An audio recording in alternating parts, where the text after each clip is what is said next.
तुम्ही या ठिकाणी निलंबित केलं पाहिजे। जर तू या भागामध्ये असला तर या निवडणुकीमध्ये कायदा सुव्यवस्थेचा प्रश्न निर्माण होणार आहेत, अनेक प्रकारचे भांडण होणार आहेत। तर या ठाकरेची या ठिकाणी तुम्ही निलंबितीचा आता या ठिकाणी आपण या ठिकाणी दादाच्या एकाच या ठिकाणी तुम्ही आदेश केला पाहिजे, नाहीतर तो अरुण काळे म्हणून आणि बाकीच्या कार्यकर्त्यावर गुन्हे दाखल करतील। आम्हाला 2 दिवसापासून सांगू लागले तुम्ही रस्ता रोको करू नका, तुमच्यावर आंदोलनाचे गुन्हे दाखल करू। अरे आंदोलनाच्या गुन्ह्याला आम्ही घाबरत नाही, आम्ही संघर्ष करणारे भारतीय जनता पक्षाचे कार्यकर्ते आमच्यावर एक 2 नाही 18 20 गुन्हे आमच्यावर दाखल आहे। आम्ही तुम्हाला किती गुन्हे दाखल करायचे करा, आम्ही ते सहन करू, पण तुम्ही आमच्यावर अन्याय अत्याचार करतील तर आम्ही अजिबात ते सहन करणार नाही। आज छोटा आंदोलन असला तरी भविष्याच्या काळामध्ये आम्ही रस्त्यावर उठू, संघर्ष करू आणि या ठिकाणी आम्हाला तुम्ही या ठिकाणी न्याय द्यावा एवढीच या ठिकाणी आपण विनंती करू। तुम्ही पत्रकारावर सुद्धा गुन्हे दाखल करा।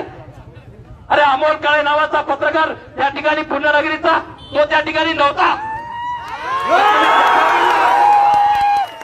त्या गावामध्ये नसताना तुम्ही त्याच्यावर गुन्हा दाखल केला। अरे 20 जण आहे, तुम्ही त्यांच्या लोकेशन तपासा त्या गावामध्ये आहेत का, तरी तुम्ही त्यांना बोलवता आणि गुन्हा दाखल करता। अरे एका प्रकारची या ठिकाणी गुंडशाही आपण या ठिकाणी करू लागले ना। आम्ही क्रॉस कंप्लेंट दिल्यावर तुम्ही दाखल करत नाही, ही कुठली तुमची रणनीती झाली। आपण पालकमंत्र्याच्या दबावाखाली या तालुक्यामध्ये मोठ्या प्रमाणे नंगा नाच या ठिकाणी आपण चालू केलेला आहे। आपण या ठिकाणी तो आपण कमी केला पाहिजे, नाहीतर आम्ही येणाऱ्या काळामध्ये मोठ्या प्रमाणावर या ठिकाणी आंदोलन करू। एवढीच या ठिकाणी आपल्याला सर्वांना गवाही देतो आणि आपण आमच्या मागण्या या ठिकाणी पुऱ्या कराव्या एवढीच विनंती करतो। यानंतर सिल्लोड सोयगाव तालुक्याचे माजी आमदार आदरणीय साडू पाटील लोखंडे।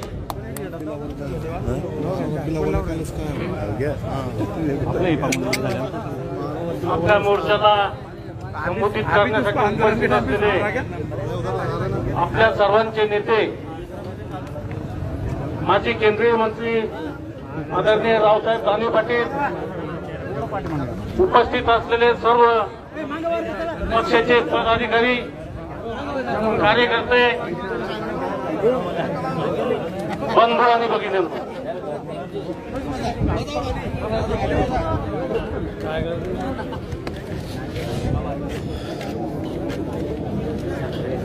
परवा शिवण्यामध्ये जो अनुचित प्रकार घडला आणि त्या संदर्भात आज आपण इथं मोर्चा काढलेला आहे।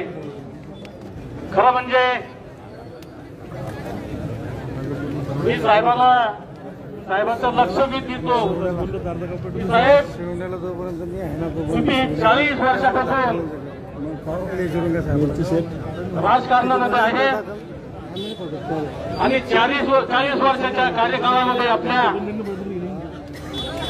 आपण अनेक मुख्यमंत्री पाहिले, मंत्री पाहिले आणि स्वतः केंद्रीय मंत्री राहिले, परंतु असा इब्लीस माणूस आपण कधी पाहिलात का?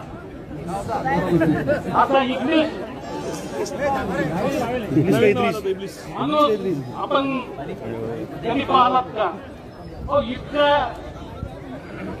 मूर्ख माणूस ज्याला आपल्या सरकारमध्ये घेतलं, त्याला आमदार केलं, मंत्री केलं, पालकमंत्री केलं, त्या क्वालिटीचा माणूस हा आहे का? हा कधी आपण सरकारमध्ये विचार केला गेला नाही। आणि म्हणून मी आता अनेक जण बोलले ढाकण्याला निलंबित करा, ढाकण्याला निलंबित करा, पण ढाकण्याचा बोलता आम्ही कोण आहे? ढाकरेला सांगणारा, ढाकरेला आदेश देणारा कोण आहे? हा पालकमंत्री। ढाकणे काय विचारा, सांग पाटला काय लिहू, यांना सांगितलं आणि यांना लिहिले, तो काय करणार आहे?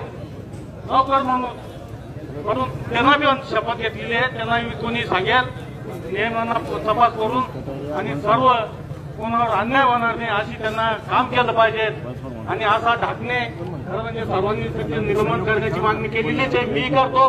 परंतु साहेब आपण सरकारमध्ये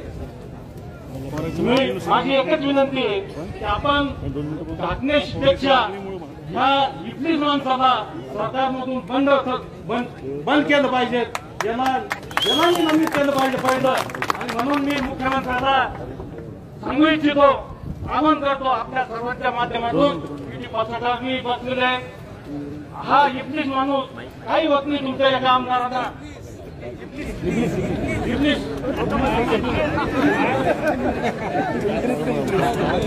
आता मोठा माणूस आपल्या सरकारमध्ये ठेवता कामा नये. आपण इथं आला इतक्या मोठ्या संख्येने इथं आला. लाडक्या बहिणीचा आपण इथं स्वागत केलं, कार्यक्रम घेतला. परंतु हा एकीकडे संख्या जमवतो, बिचारे सरकारच्या योजनेसाठी लोक इथं जमा होत्या. ताई बहिणी आपण